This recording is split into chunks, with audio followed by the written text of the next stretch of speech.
وہ نفس جو اندر سے ملامت کرتا ہے، دیکھو تم نے جھوٹ بولا، تمہیں جھوٹ نہیں بولنا چاہیے تھا، کسی اور نے ملامت کی یا نہیں کی، تمہارے اندر کوئی شے ہے جو ملامت کر رہی ہے، دیکھو تم نے فلاں شخص کا دل توڑ دیا، یہ اچھا کام نہیں کیا۔ یہ ہے لوامہ جس کی قسم کھائی گئی، لا اقسم بیوم القیامت ولا اقسم بالنفس اللوامہ۔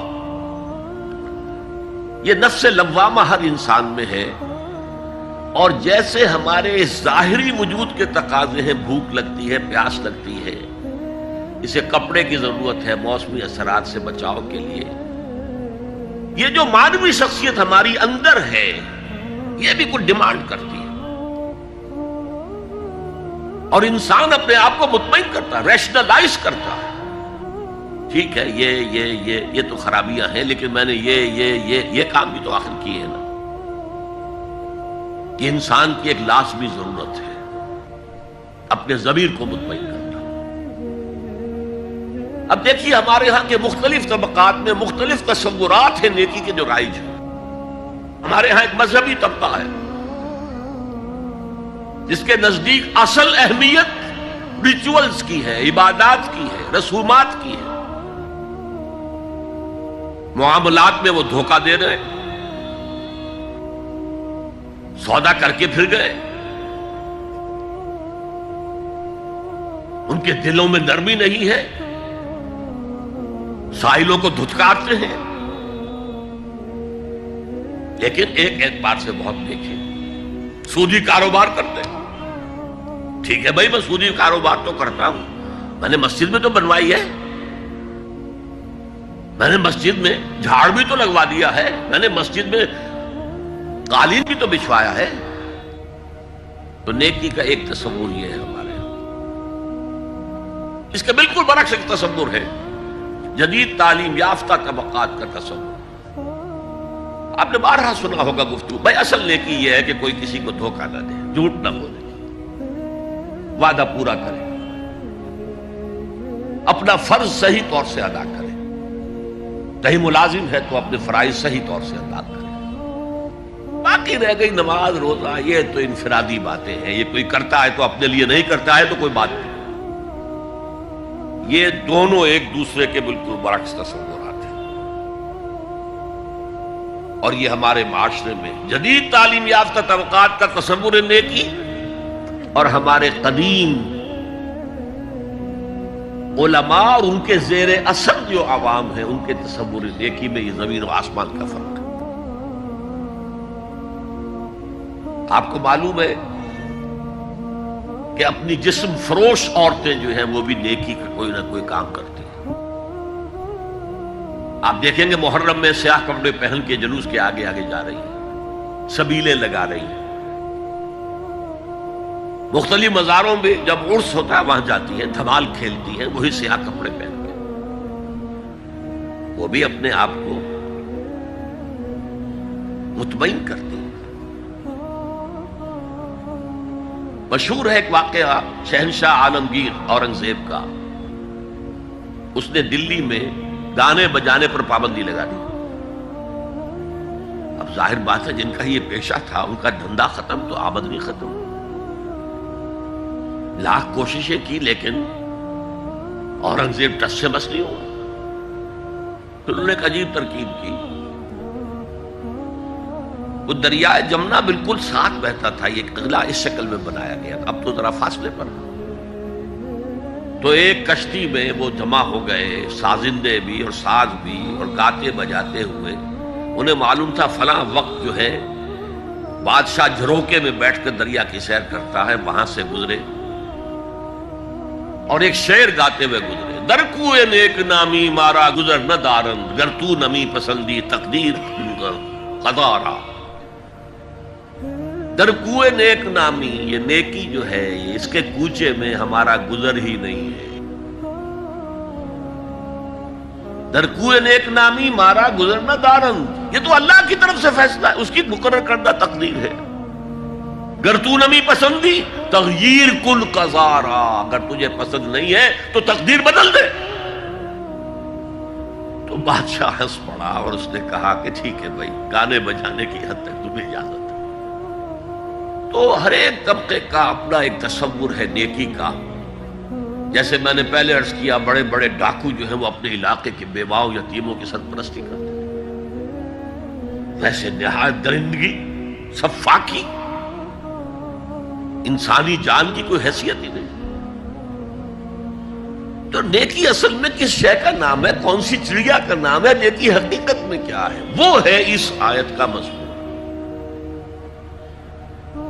میں مثال دیا کرتا ہوں، ایک عام قصہ ہے کہ کسی گاؤں میں پہلی مرتبہ ہاتھی آیا۔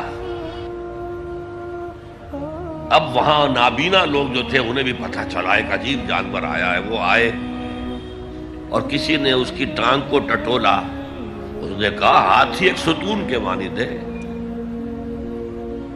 کسی کا اس کے کان کے اوپر ہاتھ پڑا، اس نے کہا چھاج کے مانند ہے وہ۔ کسی نے پیٹ کو ٹٹولا، بہت بڑا ڈھول ہے وہ۔ بالکل یہی معاملہ ہے نیکی کے تصور کے بارے میں۔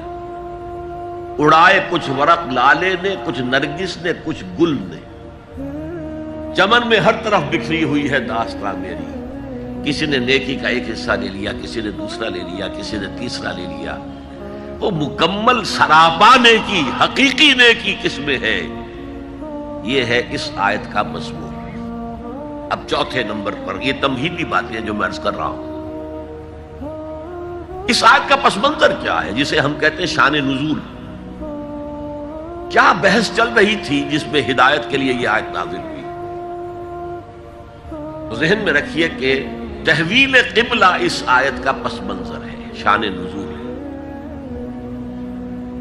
آپ کو معلوم ہے مکے میں جب تک حضور رہے، آپ جب نماز پڑھتے تھے تو آپ جنوبی جانب کھڑے ہوتے تھے، یعنی رکن یمانی اور وہ کونا کہ جس میں حجر اسود نصب ہے، ان دونوں کے درمیان کھڑے ہوئے کعبے کی طرف رخ کیا، تو اسی رخ پر بیت المقدس بھی ہے۔ اسے کہتے ہیں استقبال قبلتین، دونوں قبلوں کا بیک وقت استقبال ہو گیا، رخ ہو گیا دونوں طرف، خانہ کعبہ کے بھی اور بیت المقدس کے بھی۔ مدینے میں آ کر تو یہ ناممکن ہے۔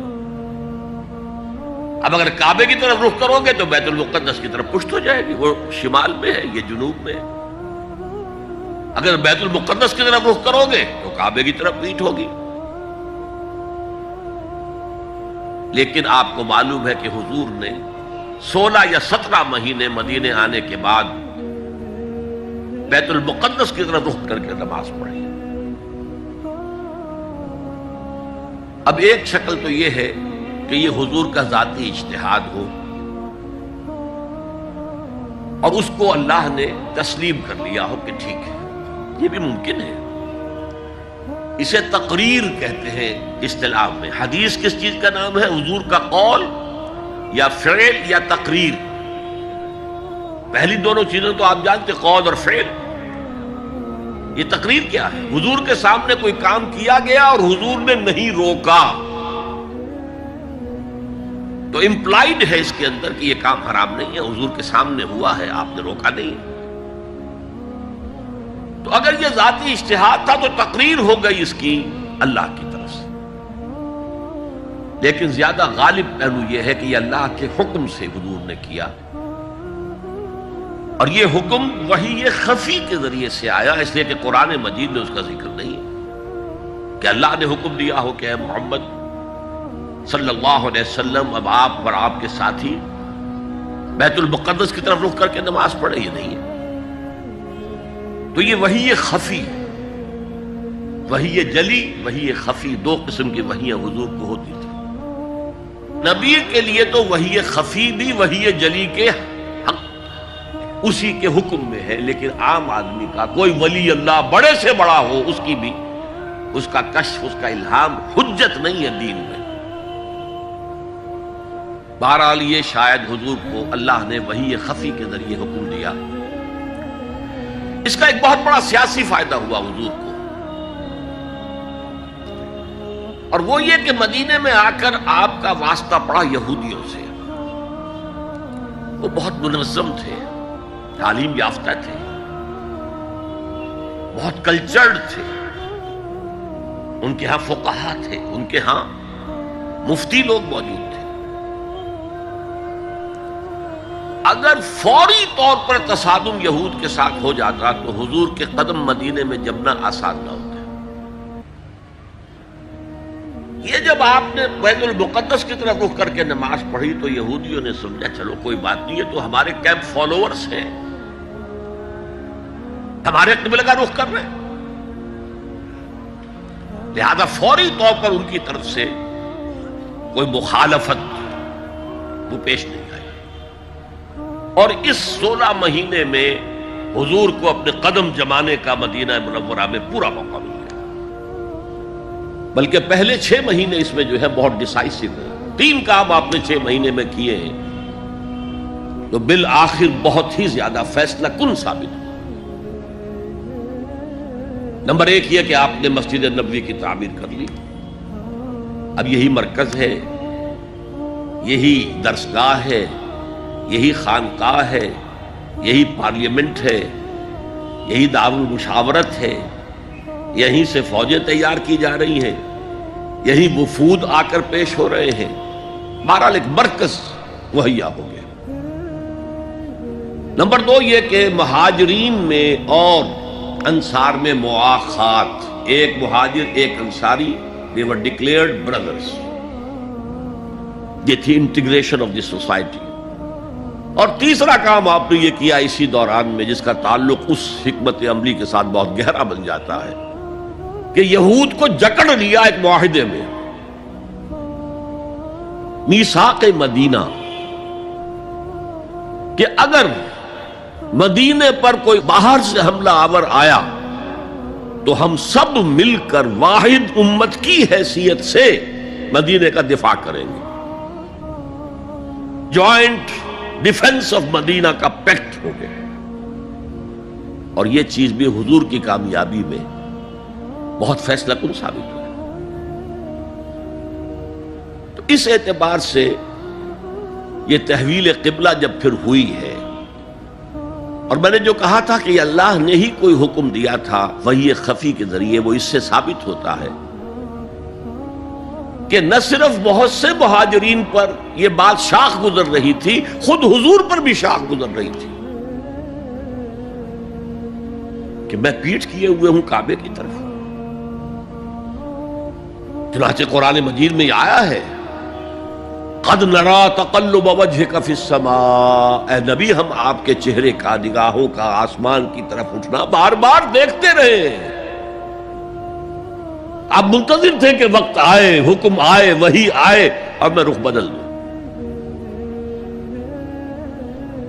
وما جعلنا القبلة التي كنت عليها الا لنعلم من يتبع الرسول ممن ينقلب على عقبيه، یہ اللہ نے اپنی طرف منسوب کر دیا، اور ہم نے وہ قبلہ جس پر تم اب تک رہے ہو 16 مہینے 17 مہینے یہ مقرر کیا تھا تاکہ دیکھ لیں کہ کون ہے رسول کا اتباع کرنے والے اور کون ہے جو اپنے الٹے پاؤں پھر جانے والے۔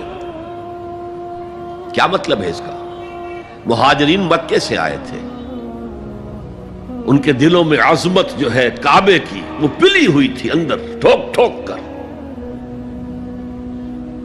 اب دیکھا اللہ نے حکم نہیں دیا وحی جلی کے ذریعے سے، یہ رسول کا حکم تھا، گویا کہ یہ ایک امتحان ہو گیا کہ کہیں تمہاری حمیت جاہلی، تمہاری محبت جو تمہیں کعبے سے ہے وہ تمہیں اسلام سے پھیر تو نہیں دیتی؟ آیا تم رسول کے حکم کو مقدم رکھتے ہو اور اپنی کسی سابقہ حمیت، جسے حمیت جاہلی ہم کہہ دیں گے، اس کو مقدم رکھتے ہو؟ یہ ایک سخت امتحان تھا جس میں کہ اہل مکہ جو مہاجرین تھے وہ مبتلا کیے گئے، اور خاص طور پر یہ بات کہ رسول کا حکم ماننے کی تاکید، چاہے ابھی قرآن میں کوئی آیت نہیں آئی ہے لیکن حقیقی مومن کے لیے رسول کا فرمانا بھی ایسے ہی ہے جیسے کہ اللہ کا فرمانا۔ اس کی تربیت بھی ہو گئی۔ لیکن یہ کہ اکثر کا معاملہ یہ تھا کہ یہ معاملہ شاخ گزر رہا تھا، یہاں تک کہ حضور کا معاملہ بھی تھا قد نرا تقلب وجهك في السماء فلنولینک قبلۃ ترضاها، تو اے نبی ہم بدل دیں گے قبلہ وہ جو آپ کو پسند ہے، اب رخ کرو مسجد حرام کی طرف، فولوا وجوہکم شطر المسجد الحرام، اب اپنا رخ کر لو مسجد حرام کی طرف۔ چنانچہ مدینے میں ایک مسجد القبلتین ہے، جو حضرات گئے ہیں زیارت کرتے ہیں انہوں نے زیارت کی ہوگی۔ حضور مدینے سے باہر ایک قبیلے کی جگہ تھی، وہ وہاں گئے ہوئے تھے، کوئی دعوت طعام تھی، دوپہر کا کھانا تھا، اسی وقت ظہر کا وقت ہو گیا۔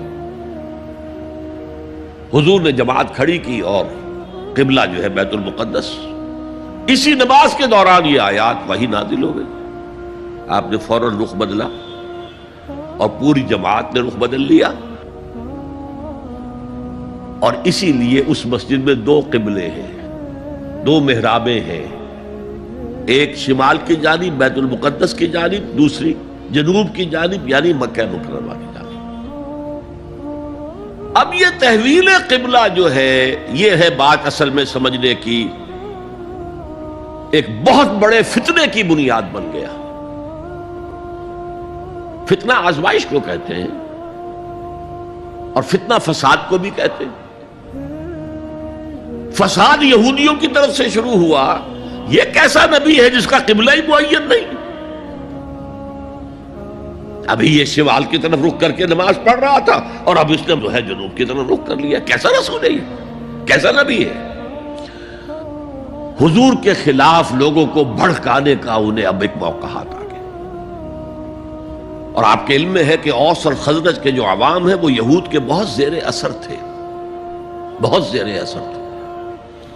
وہی بات کہ وہ سمجھتے تھے ہمارے پاس نہ کوئی شریعت ہے، نہ کتاب ہے، نہ کوئی قانون ہے، نہ ہمارے ہاں کوئی مفتی ہے، نہ قاضی ہے۔ ان کے ہاں تو کتاب ہے، شریعت ہے، مفتی ہے، قاضی ہے، ان کا تو بہرحال کلچرڈ لوگ ہیں، تو ایک روب تھا ان کا۔ لہذا یہ ایک ان کو موقع مل گیا کہ اس پر لوگوں کے جذبات کو بھڑکائیں اور حضور سے برگشتہ کر دیں۔ دوسری طرف سادہ لو مسلمانوں کے اندر بھی ایک فتنہ بطور آزمائش آ گیا کہ اگر اصل قبلہ یہ تھا تو یہ 16 مہینے کی نمازیں تو ہماری اکارت گئی، غلط رخ پر پڑی ہم نے، اور نماز تو دین کا اصل ستون ہے، اور یہ نمازیں ہماری ضائع ہو گئی۔ یہ ان کے دلوں میں ایک وسوسہ پیدا ہوا۔ اس پہلو سے اس مسئلے پر بڑی مفصل گفتگو قرآن میں ہوئی ہے، میرے اور آپ کے لیے، بلکہ مجھے اعتراف ہے کہ میں یہ سوچتا رہا اتنی مفصل گفتگو بار بار فولوا وجوہکم شطر المسجد الحرام، فولوا وجوہکم شطر، یہ بار بار پورے 2 رکوع قرآن مجید میں، سورہ بقرہ کا 17واں رکوع، 18واں رکوع اسی پر، اس لیے کہ ہم اس سینسٹیونیس کا اندازہ نہیں کر سکتے کہ جو اس وقت پیدا ہو گئی تھی اس پر۔ تحویل قبلہ پر یہ معمولی نہیں بات تھی، یہود نے سمجھ لیا تھا کہ اب معلوم ہوا یہ ایک نئی امت کا آغاز ہے، اس کا مرکز اب نیا بن گیا ہے۔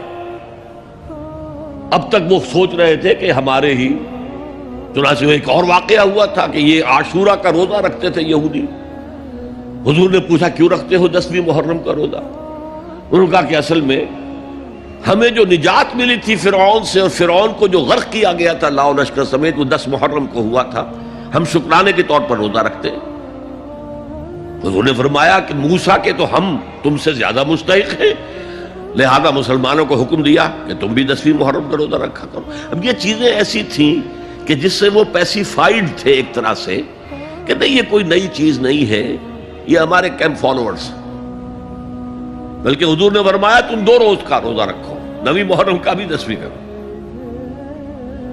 بہرحال اس پر جو ایک تشویش ہوئی ہے، اس تشویش کو دور کرنے کے لیے 2 رکوع، 17واں 18واں رکوع، 2 رکوع پورے کے پورے اسی بحث پر مشتمل ہیں، اور اس کے علاوہ اب میں مثال دوں کہ میرا ایک ہاتھ یوں ہے، ایک ہاتھ یوں ہے، بیچ میں میرا جسم ہے، تو اس بحث کا جسم جو ہے وہ تو وہ 2 رکوع ہیں، رکوع 17واں 18واں، لیکن ادھر دور پہلے ایک آیت آ گئی تھی جس نے زمین ہموار کی، للہ المشرق والمغرب فینما تولوا فثم وجہ اللہ، 2 رکوع پہلے، مشرق و مغرب سب اللہ کے ہیں، جدھر بھی رخ کرو اللہ کا رخ ہے۔ قبلے کا مطلب یہ تو نہیں ہے کہ اللہ اس سمت میں محدود ہے، معاذ اللہ، اللہ کا رخ، اللہ تو مشرق میں ہے، مغرب میں ہے، شمال میں ہے، جنوب میں ہے، فوق میں ہے، تحت میں ہے، ہر جگہ ہے۔ للہ المشرق والمغرب فینما تولوا فثم وجہ اللہ، مشرق و مغرب سب اللہ کے ہیں، جدھر بھی تم رخ کرو گے وہ اللہ کا رخ ہے۔ یہ ایک تمہید ہو گئی تھی۔ اس کے بعد ویسے وہاں جا کر عجیب سا محسوس ہوتا ہے کہ یہاں تو کوئی سیاق و سباق تو تھا نہیں، یہ آیت کس حوالے سے آئی ہے؟ اصل میں اس بحث کے لیے تمہید وہاں سے شروع کر کے بات چھوڑ دی گئی، اور پھر 2 رکوع آگے جو ہے وہ یہ آیت آ گئی کہ اگر ابھی کوئی ریزیڈول ایفیکٹ باقی ہے تو اب ان سے کہا جا رہا ہے سخن شناس نئی دل برا خطائی جاست، لوگو تم بات نہیں سمجھتے، سخن شناس نہیں ہو اے میرے محبوب، دل برا سخن شناس نئی دل برا خطائی جا، خطا یہاں ہے، تم جسے اصل نیکی سمجھ بیٹھے ہو، ریچول ظاہری شکل، وہ اصل نیکی نہیں ہے، وہ کل نیکی نہیں ہے، نیکی تو اصل میں ایک روح ہے جو پورے وجود میں سرایت کرتی ہے، ایک بالکل مختلف انسان وجود میں لاتی ہے، ایک پورا مختلف کردار وجود میں لاتی ہے۔ نیکی تو حقیقت میں وہ ہے، جیسے کہ ہمیں معلوم ہے نماز کا ایک ظاہر ہے، فقہ اس سے بحث کرے گی،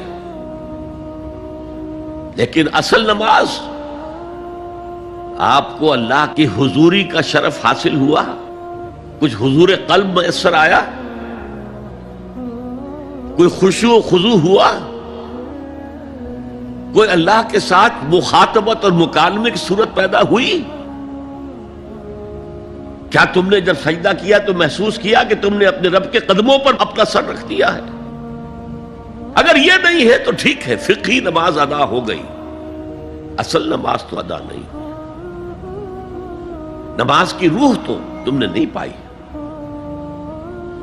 تو ہر شے کا ایک ظاہر ہے اور ایک اس کی روح ہے، باطنی روح۔ ہم اپنی مجبوری سے ظاہری ہی بات کو دیکھ سکتے ہیں، روح تو ہماری نگاہوں کے سامنے ہے نہیں، جس کا نتیجہ یہ نکلتا ہے کہ صرف ظاہر ہی ظاہر رہ جاتا ہے، روح کی طرف توجہ ہی نہیں ہوتی۔ اور یہی سب سے بڑا الزام، سب سے بڑی تنقید حضرت مسیح کی تھی یہودیوں پر۔ تم مچھر چھانتے ہو اور سموچے اونٹ نکل جاتے ہو۔ ظاہری معاملات میں، فقہی معاملات میں بحثیں ہو رہی ہیں، مفصل بحثیں ہو رہی ہیں، اور کفر کے فتوے لگ رہے ہیں، تم نے اگر یہ کر دیا تو یہ ہو گیا، اور سموچے اونٹ نکل رہے ہو، حرام کاموں میں تم ملوث ہو، سود تم لے رہے ہو۔ یہ ہے کہ تمہارا معاملہ سارا کا سارا دین کی ظاہر سے رہ گیا۔ اور یہ جو فرمایا ہے کہ تمہاری مثال ان قبروں کی سی ہے جن کے اوپر تو سفیدی کر رکھی ہے لیکن اندر گلی سڑی ہڈیوں کے سوا کچھ نہیں، روح دین سے تم ناآشنا ہو چکے ہو، محبت خداوندی تم میں نہیں ہے، لیکن ظاہر پرستی ہے، مظاہر پرستی ہے، ریچولزم ہے، تمہارا دین یہ بن کر رہ گیا۔ آج ہمارے ہاں بھی صورتحال مختلف نہیں ہے، میں عرض کر چکا ہوں، سب سے بڑا طبقہ ہمارے ہاں ظاہر بات ہے کہ جو ہمارے علماء کے زیر اثر ہے، اور وہ فقہاء ہیں، اور فقیہ کا کام ہی ہے کہ وہ ظاہر سے بحث کرے، باطن سے تو بحث نہیں کر سکتا۔ لہذا ریچولز ہی ریچولز رہ گئے ہیں، حقیقی روح ہر شے کی ختم ہو چکی ہے، رہ گئی رسم اذاں روح بلالی نہ رہی، اور فلسفہ رہ گیا تلقین غزالی نہ رہی، نماز و روزہ و قربانی و حج یہ سب باقی ہے، تو باقی نہیں۔ اب آئیے اس پر غور کیجئے، جو میں نے عرض کیا تھا لیس البر، اب زبر اور پیش میں زمین و آسمان کا فرق ہو جاتا ہے۔ لیس البر ہوتا جیسا کہ ہے سورہ بقرہ میں آگے جا کر، لیس البر ان تاتوا البیوت من ظہورہا، ان کے ہاں یہ قاعدہ تھا یا ایک رواج ہو گیا تھا کہ اگر احرام باندھ کر گھر سے نکل آئے اور اب کسی ضرورت سے گھر جانا پڑا، دروازے سے نہیں داخل ہوں گے، ایک دفعہ احرام باندھ کے نکل آئے، اب کیسے جائیں واپس؟ تو گھر کے پچھواڑے سے دیوار پھلانگ کے جاتے تھے۔ تو وہاں کہا یہ کوئی نیکی نہیں ہے۔ لیس البر ہوتا تو اس کا مطلب ہوتا سرے سے کوئی نیکی نہیں ہے، یہ تو ہمارا من گھڑت ایک خیال ہے۔ لیس البر یہ خبر ہے جسے مقدم کیا گیا ہے، اور اس کا مفہوم اب ہو گیا حصر کا، کل نیکی یہ نہیں ہے، یعنی نیکی کا ظاہر بھی ضروری ہے۔ یہ نہ سمجھو کہ نماز کا ظاہر کوئی معنی نہیں رکھتا، طہارت حاصل ہوئی ہے یا نہیں ہوئی ہے، وضو صحیح ہوا ہے یا نہیں ہوا ہے، جو پانی استعمال کیا تھا وہ بھی پاک تھا کہ نہیں تھا، یہ ساری چیزیں ضروری ہیں، دین کا ظاہر بھی ضروری ہے۔ یہ نہ نفی کیجئے کہ ان فقہا کا کیا ہے، ظاہر ہی کو لیتے ہیں۔ ہمارے ہاں بعض جو ہے انتہا پسند جو ہے، جو ملنگ ٹائپ صوفی ہوتے ہیں، ایک تو حقیقی کوئی صوفی ہو، ایک ملنگ وہ ان تمام چیزوں کو چھوڑ بیٹھتے ہیں۔ جیسے میں نے آپ کو شعر سنایا تھا اور اختلاف بھی کیا تھا، مولانا روم نے کچھ زیادتی کی ہے، سختی کی ہے، انداز بیان اچھا نہیں ہے کہ ماز قرآن مغزہ برداشتیم استخاں پیش سگاں انداختیم، ہم نے قرآن سے اس کا اصل مغز جو ہے وہ کشید کر لیا ہے، ہڈی کا گودا ہم نے کھینچ لیا، اب ہڈی خالی ہم نے پھینک دی ہے۔ یہ ہمارے صوفیہ میں سے بعض کا طرز عمل رہا ہے جو غلط ہے۔ نہیں، ظاہر بھی اہم ہے، ظاہر بھی نیکی ہے۔ صلو کما رأیتمونی اصلی، نماز پڑھو اسی طرح جیسے مجھے دیکھتے ہو کہ میں نماز پڑھتا ہوں۔ ظاہر بھی کنفرم کرنا چاہیے اس کے ساتھ، لیکن اصل شے نماز میں توجہ ہے، انابت ہے، خشوع ہے، خضوع ہے، حضور قلب ہے۔ لہذا یہاں ترجمہ ہوگا کل نیکی یہی نہیں ہے کہ تم اپنے چہرے مشرق اور مغرب کی طرف کر لو، یہ تو ظاہر ہے۔ اور اس میں مجھے غالب کا شعر یاد آ رہا ہے، قبلے کو اہل نظر قبلہ نما کہتے ہیں، ہے پرے سرحد ادراک سے اپنا مسجود۔ جسے ہم سجدہ کر رہے ہیں وہ تو ہمارے ادراک اور شعور اور وہم اور خیال اور تصور اور تخیل سے وراء الورا وراء الورا وراء الورا ہے، پرے سرحد ادراک سے اپنا مسجود۔ قبلے کو اہل نظر قبلہ نما کہتے ہیں، یہ کعبہ تو قبلہ نما ہے۔ بہرحال اب اس کی نفی کرتے ہوئے، جزوی نفی، کلی نفی نہیں ہے، لیس البر، کل نیکی یہ نہیں ہے کہ تم اپنے چہرے مشرق اور مغرب کی طرف کر لو، ولکن البر، بلکہ نیکی اس کی ہے، یہاں پر بھی اب لفظ محذوف ہے، ولکن البر بر من آمن باللہ والیوم الآخر، نیکی تو حقیقت میں اس کی ہے۔ اس میں آگے بڑھنے سے پہلے مجھے یاد آیا کہ میں بر کے مفہوم پر بھی کچھ گفتگو کر لوں۔ بر کسے کہتے ہیں؟ بہت عمدہ باتیں جو ہے پہلے کہی ہیں۔ بر اور بر یہ دونوں مادہ تو ایک ہی ہے، بحر و بر۔ جب تک انسان سمندر میں رہتا ہے، آج کا تو خیر تصور نہ کیجئے، پہاڑوں جیسے جو ہے پہاڑ سمندر میں چل رہے ہوتے، عام حالات میں کوئی اس کے ادھر ادھر جو ہے کوئی ہچکولے محسوس نہیں ہوتے، لیکن پرانے زمانے کے سمندر کا تصور کیجئے تو ہر وقت وہ ہے آدمی غیر مطمئن ہوتا تھا، اسی وقت کچھ ہو سکتا ہے، ہچکولا آ رہا ہے، ادھر سے آ رہا ہے، ادھر سے آ رہا ہے، تو دل میں ایک خوف سا رہتا تھا، ایک بے چینی سی رہتی تھی، عدم تحفظ کا ایک احساس رہتا تھا۔ بر پر، خشکی پر آتے ہی اطمینان ہو گئے۔ تو یہ اصل میں انسان کے باطنی اطمینان کے لیے، جو ابھی آپ نے فرمایا کہ نیکی وہ ہے کہ جس کو کر کے تمہیں خوشی حاصل ہو۔ اور فتویٰ اپنے دل سے لے لیا کرو. ما حاک فی صدرک، جو کچھ تمہارے سینے کے اندر جو کچھ جس سے خدبد ہو جائے، جس سے بے چینی ہو جائے، وہ اسم ہے، وہ گناہ ہے. الاسم ما حاک فی صدرک وکرہت ان یطلع علیہ، اور گناہ وہ ہے کہ جس کے بارے میں تمہیں یہ پسند نہ ہو کہ لوگوں کو اس کی اطلاع ہو، وہ گناہ ہے. اس میں بھی مجھے جیسے انگریزی کی ایک نظم کا سٹینزا جو ہے یاد آیا تھا. Art is long and time is fleeting, دوڑا جا رہا ہے یہ وقت. And our hearts though stout and brave still like muffled drums are beating funeral marches to the grave. اپنے دل کی ہر بیٹ کے ساتھ ہم اپنی قبر سے قریب سے قریب تر ہوتے جا رہے ہیں. اسی طرح کی ایک نظم ہے، بڑی پیاری نظم ہے. Charities that soothe and heal and bless are scattered over the feet of men like flowers. وہ بھلائیاں، وہ نیکیاں، وہ خدمت خلق، charities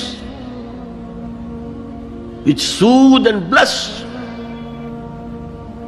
and heals، دل کے اوپر مرہم سا رکھا جاتا ہے نیک کام کر کے. دل کو خوشی ہوتی ہے نیک کام کر کے.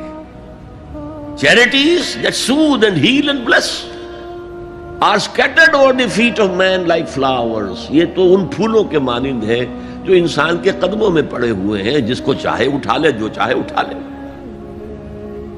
No mystery is here, no special boon for the high and not for the low. The smoke ascends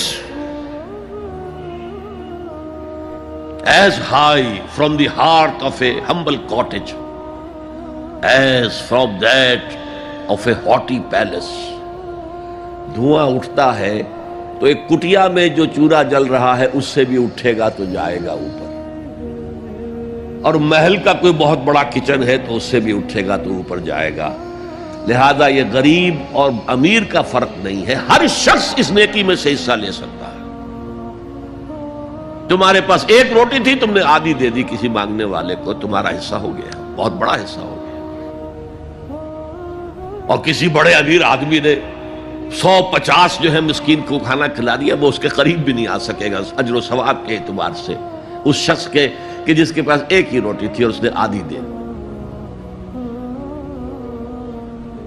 تو بر جو ہے حقیقت میں لیس البر ان تولوا وجوهکم قبل المشرق والمغرب ولکن البر من آمن باللہ والیوم الآخر والملائکۃ والکتاب والنبیین. میں بھی ایک زمانے میں اس پر کچھ متردد سا ہوتا تھا، کچھ سوچتا تھا یہ نیکی کا تعلق تو ہم عمل سے سمجھتے ہیں، یہاں ایمان کی بحث کی کیا ضرورت ہے؟ ایمان تو ایک باطنی حقیقت ہے، نیکی جو ہے وہ ایک ظاہری خارجی حقیقت ہے. لیکن پھر سمجھ میں آیا کہ اصل نیکی وہ نیت ہے جس کے ساتھ وہ کام کیا جا رہا ہے. اگر خیرات بانٹی جا رہی ہے، جھگیوں میں جا کر میلے کچیلے بچوں کو گود میں لے کر اپنی سفید اشکروں کو بھی خراب کیا جا رہا ہے، اور معلوم ہے کہ یہ اس لیے کر رہا ہے کہ آئندہ الیکشن میں کھڑا ہونا ہے، تو کوئی ہے جو کہے گا کہ یہ نیکی ہو رہی ہے؟ کام تو بظاہر بڑی نیکی کا کام ہے. نیکی کے لیے شرط اول اللہ پر ایمان ہے، اس کی موٹیویشن لو آف گاڈ. اس کے سوا اگر کوئی اور موٹیو ہے، اگر دنیا میں شہرت چاہیے، اگر اس نیکی کے ذریعے سے بھی مال کمانے کا معاملہ ہے، دھندا ہے، نیکی کے پردے میں دھندا ہو رہا ہے، وہ نیکی نہیں ہے، چاہے ظاہری اعتبار سے وہ بہت بڑی نیکی ہو. تو سب سے پہلا مسئلہ نیت کا ہے، نیت کا ہے، نیت کا ہے. کس ارادے کے تحت یہ نیکی کی جا رہی ہے، کیا مقصود ہے، کیا مطلوب ہے. چنانچہ نوٹ کیجئے اکثر محدثین نے اپنے جو مجموعے مرتب کیے احادیث کے، ان میں پہلی آیت کون سی، پہلی حدیث کون سی لاتے ہیں؟ حضرت عمر رضی اللہ تعالیٰ عنہ سے روایت ہے، انما الاعمال بالنیات، نیکیوں کا، نیک اعمال کا دار و مدار نیتوں پر ہے۔ وانما لکل امرئ ما نویٰ، ہر شخص کو وہی کچھ ملے گا جس کی اس نے نیت کی ہوگی۔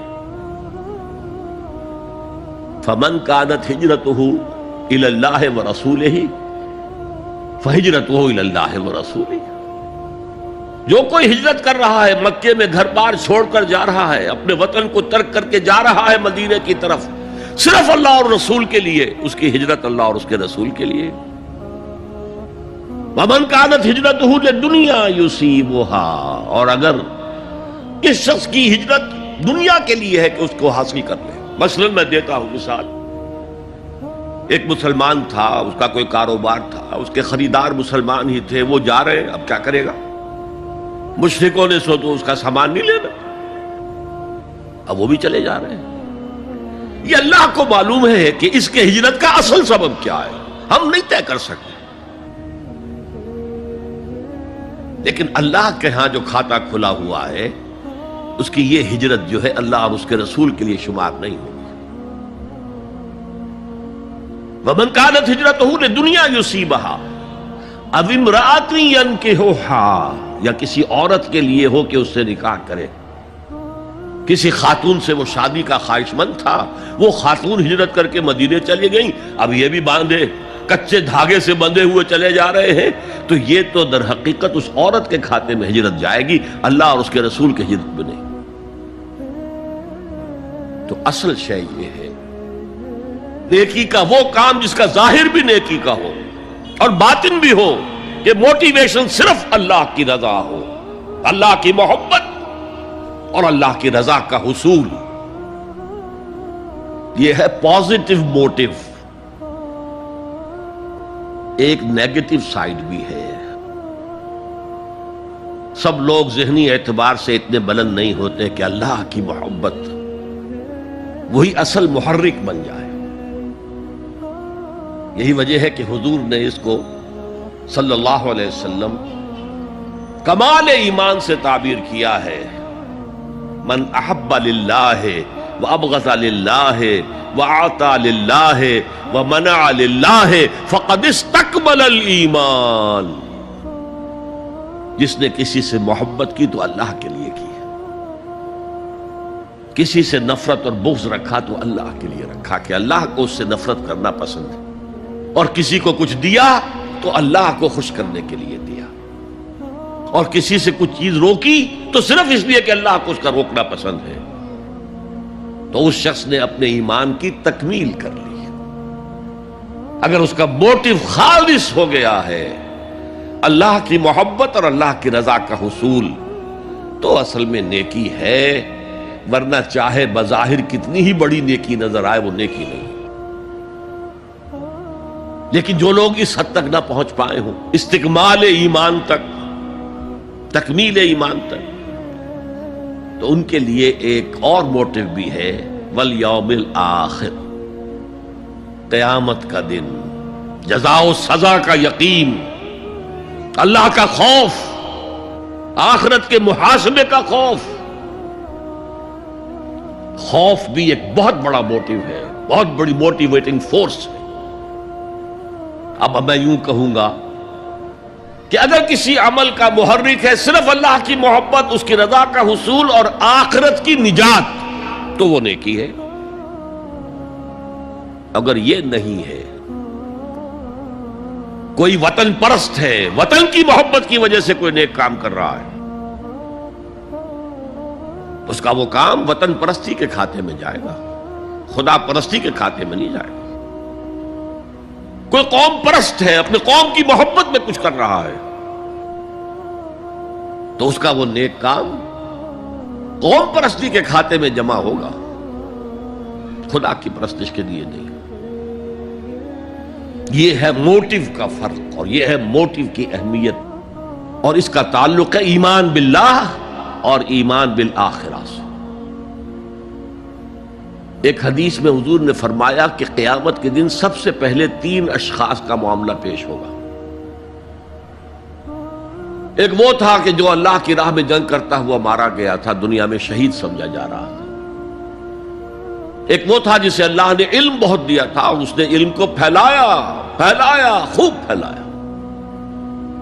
اور ایک وہ جس کے پاس جس کو اللہ نے بہت دولت دی تھی اور اس نے دولت جو ہے نیکی کے کاموں میں، بھلائی کے کاموں میں، غرباء، یتامى، مساکین کے لیے خرچ کیا۔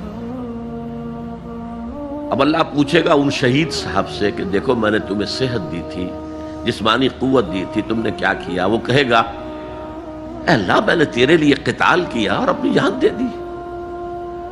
اللہ فرمائے گا کذبتا، تو نے جھوٹ بولا، انک قد قاتلت لأن یقال جریء، تو نے تو یہ جنگ میں حصہ لیا تھا اس لیے کہ تیری شجاعت کا ڈنکا بج جائے، تیری جرأت کی شہرت ہو جائے۔ وقد قیلا، وہ کہا جا چکا، اب یہاں تمہارے لیے کچھ نہیں ہے۔ اور فرشتوں کو حکم ہوگا اور اوندھے منہ گھسیٹتے ہوئے اس کو جہنم میں ڈال دیں۔ یہی حشر ہوگا اس عالم کا، تو نے وہ نیکی کا کام کیا تھا، لأن یقال عالم، کہا جا چکا دنیا میں، ڈنکا بج چکا تمہاری شہرت کا۔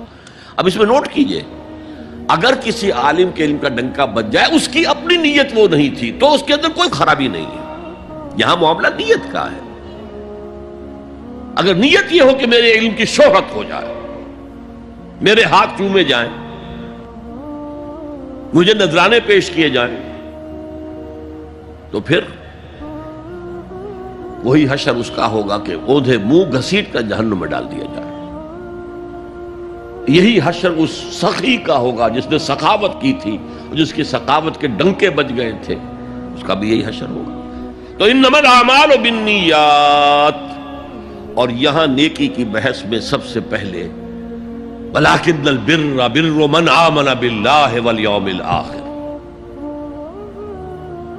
اب جو والملائکۃ والکتاب والنبیین، ان تینوں کو جمع کر لیجئے، اس سے مراد ہے نبوت اور رسالت۔ ملائکہ وحی کا ذریعہ ہیں جو انبیاء تک لے کر آتے رہے۔ اس وحی کا جو ریکارڈ مرتب ہوا وہ کتابیں ہیں، اور جن پر وہ وحی آئی وہ نبی ہیں۔ ان تینوں کو جمع کر لیجئے، رسالت، ایمان باللہ، ایمان بالآخرہ اور ایمان بالرسالت۔ اب اس کا تعلق کیا ہے نیکی کے ساتھ؟ یہ ذرا گہری بات ہے۔ دیکھیے نیکی کا جذبہ بھی، جو انسان کے پیشنز ہوتے ہیں وہ اندھے بہرے ہوتے ہیں۔ پیشنز، جذبات، نیکی بھی ایک جذبہ ہے۔ کبھی یہ جذبہ حد اعتدال سے تجاوز کر کے بدی بنا دیتا ہے۔ جیسے رہبانیت، ترک دنیا، شادی نہیں کروں گا، گھر گھرستی کا بکھیڑا مول نہیں لوں گا، بس اللہ سے لو لگاؤں گا۔ ظاہر بات ہے جس نے بھی فیصلہ کیا نیکی کے جذبے کے تحت کیا نا، لیکن اس کا جو نتیجہ نکلا اکثر و بیشتر پھر حرام کاری ہوئی۔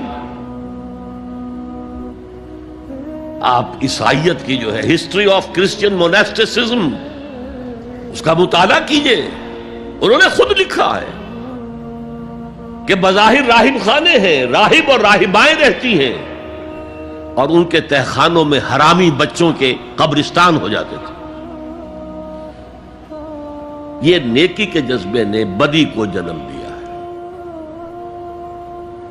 حضور کے ساتھ ایسا ہوا۔ 3 اشخاص آئے، انہوں نے حضور کی ازواج مطہرات سے معلوم کیا آپ رات کو کتنا وقت نماز میں لگاتے ہیں، آپ مہینے میں کتنے نفلی روزے رکھتے ہیں۔ اب جو کچھ انہیں بتایا گیا، حضور کی زندگی کھلی کتاب تھی،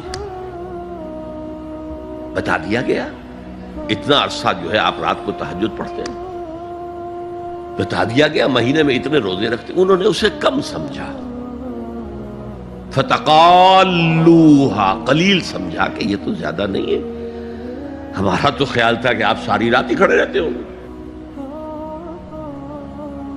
لیکن اپنے دل کو مطمئن کرنے کے لیے کہ حضور کی کہیں توہین بھی نہ ہو جائے، کہا جی انہیں تو ضرورت نہیں ہے، وہ تو معصوم ہی ہیں، ان کی خطائیں اول تو ہوتی نہیں، اگر کوئی ہے بھی تو اللہ نے کہہ دیا قد غفر اللہ لک ذنبک ما تقدم منہا وما تاخر، اللہ نے تو معاف کر دیا اگلے پچھلے سارے گناہ، میرے لیے یہ کافی نہیں ہے. ایک نے کہا میں پوری رات عبادت کروں گا، اپنی قبر بستر سے نہیں لگاؤں. دوسرے نے کہا کہ میں ہمیشہ ہر روز روزہ رکھوں گا، کبھی افطار نہیں کروں گا. تیسرے نے کہا میں کوئی شادی بیاہ نہیں کروں گا، یہ کھکیڑ میں نہیں پڑھوں گا میں. حضور کو خبر ہو گئی، آپ نے طلب فرمایا اور غصے کے انداز میں وہ الفاظ کہے کہ جو حضور سے بالکل متوقع نہیں ہے. واللہ انی لاتقاکم واخشاکم، خدا کی قسم میں تم سب سے زیادہ متقی ہوں اور سب سے زیادہ اللہ سے ڈرنے والا ہوں. لیکن میرا طریق یہ ہے کہ میں رات کو سوتا بھی ہوں اور نماز بھی پڑھتا ہوں، میں روزہ رکھتا بھی ہوں، ناغہ بھی کرتا ہوں، میں نے شادیاں کی ہیں، متعدد ازواج میرے گھروں میں ہیں. فمن رغب عن سنتی فلیس منی، جو بھی میری سنت سے ہٹا وہ مجھ میں سے نہیں ہے، میرا امتی نہیں ہے. تو نیکی کا جذبہ بھی حد اعتدال سے تجاوز کر کے بدی کو جنم دے سکتا ہے. ایک صحابی، نوجوان صحابہ میں سے عبداللہ ابن عمرو ابن العاص، عجیب یہ بات ہے کہ باپ جو ہے بہت بڑا سیاستدان، بہت بڑا جری سپہ سالار، بہت بڑا حکمران، حضرت عمرو بن العاص، بیٹا نہایت زاہد و عابد، مرتاس، زاہد مرتاس، ساری رات کھڑے ہیں، بستر سے کمر ہی نہیں لگائی، ہر روز روزے سے ہیں. یہ خبر دی گئی حضور کو تو آپ نے طلب فرمایا یا عبداللہ اولم اخبر انک تقوم اللیل وتصوم النہار، اے عبداللہ مجھے یہ خبر نہیں دی گئی ہے، یعنی یہ بات جو ہے صحیح ہے کہ نہیں کہ تم ساری رات عبادت کرتے ہو، ہر روز روزہ رکھتے ہو؟ کیا کہہ سکتے تھے؟ بلا یا رسول اللہ، حضور ایسا تو ہے. فرمایا لا تفعل، ہرگز ایسا مت کرو. فإن لزوجك عليك حقا وإن لزورك عليك حقا بل إن لنفسك عليك حقا، تمہارے نفس کے بھی تم پر حقوق ہیں، تمہاری بیوی کے بھی تم پر حقوق ہیں. ان کی زوجہ سے کسی نے پوچھا تھا تم ہمیشہ میلی کچیلی رہتی ہو، کبھی ہم نے تمہیں کسی اچھے لباس میں کس کوئی جسے سنگھار کہہ دیتے کہ یہ میں نے دیکھا؟ تو انہوں نے کہا کہ مجھے کیا غرض ہے، تمہارے بھائی کو تو مجھ سے کوئی غرض ہے ہی نہیں، میں کس کے لیے بناؤ سنگھار کروں؟ یہ بھی الفاظ آتے ہیں. فرمایا ہرگز مت کرو. میں تو کرتا ہوں، میں روزے بھی رکھتا ہوں لیکن نہیں بھی رکھتا، میں نماز پڑھتا ہوں لیکن سوتا بھی ہوں، میری بیویاں ہیں متعدد، تو میری سنت اگر تم نے چھوڑ دی تو تمہارا مجھ سے کوئی تعلق نہیں ہوگا. اس کا مطلب کیا ہوا؟ تو سم اپ، نیکی کا ایک ماڈل بھی سامنے رہنا چاہیے جس میں توازن ہو، اعتدال. انبیاء وہ توازن پیش کرتے ہیں اپنے کردار اور شخصیت کے ذریعے سے. وہ جو فرمایا گیا لقد کان لکم فی رسول اللہ اسوۃ حسنہ، تمہارے لیے اللہ کے رسول کی شخصیت میں ایک اچھا نمونہ ہے. یہ نمونہ معتدل ہے، متوازن ہے. حضرت عائشہ فرماتی ہیں حضور ہمارے مابین تشریف فرما ہوتے تھے، پیار اور محبت کی باتیں بھی ہوتی تھیں. حضور ہمارے ہاں کے جو ذرا زیادہ دیندار، جنہیں زیادہ مسالہ لگ جاتا ہے، وہ کرخت مزاج کے گھروں میں بھی معلوم ہوا داخل کیا ہوا قیامت آ گئی ہے. تو اس طرح کا نہیں تھا معاملہ، اپنی بیویوں کی دل جوئی، ان سے محبت اور پیار کی باتیں. لیکن حضرت عائشہ فرماتی ہیں کہ ہمارے درمیان بیٹھے ہوتے تھے اور پیار و محبت کی گفتگو ہو رہی ہوتی تھی، اذان کی آواز آتے ہی ایسے ہی اٹھ کر چل دیتے تھے جیسے ہمیں جانتے بھی نہیں کہ ہم کون ہیں. یہ توازن پیدا کرو، ترک دنیا نہیں، دنیا میں رہو اور پھر وہ کردار پیش کرو جو محمد نے پیش کیا صلی اللہ علیہ وسلم اور آپ کے صحابہ نے پیش کیا۔ دنیا میں رہتے ہوئے ترک دنیا اس معنی میں دنیا مقصود نہ بن جائے، مطلوب نہ بن جائے۔ لا مقصود الا اللہ، لا مطلوب الا اللہ، لا محبوب الا اللہ۔ تو یہ ہے اس نیکی کی بحث میں ایمان بالرسالت کا معاملہ۔ اب آگے چلتے ہیں۔ وَآتَى الْمَالَ عَلَى حُبِّهِ، اور دیتا ہے وہ اپنا مال، یا دیا اس نے اپنا مال اس مال کی محبت کے باوجود، علی الرغم۔ جن حضرات نے ترجمہ کیا ہے کہ اللہ کی محبت کی وجہ سے ہی، اللہ کی محبت میں وہ مال دیتے ہیں، یہ غلط ہے۔ جو بحث ہو چکی ہے، موٹیویشن تو ان کی درست ہو گئی، ایمان باللہ، ایمان بالآخرہ سے، اب آگے اس کے تکرار کی ضرورت نہیں ہے۔ اور عربی میں کسی کی محبت میں کوئی شے آئے تو فی یا لام آئے گا۔ علا آتا ہے مخالفت کے لیے، علی الرغم۔ مال محبوب ہے، کس کو نہیں ہے؟ زین للناس حب الشہوات من النساء والبنین والقناطر المقنطرۃ من الذهب والفضة والخیل المسومۃ والانعام والحرث۔ انسان کی سرشت کو اللہ سے زیادہ جاننے والا کون ہے؟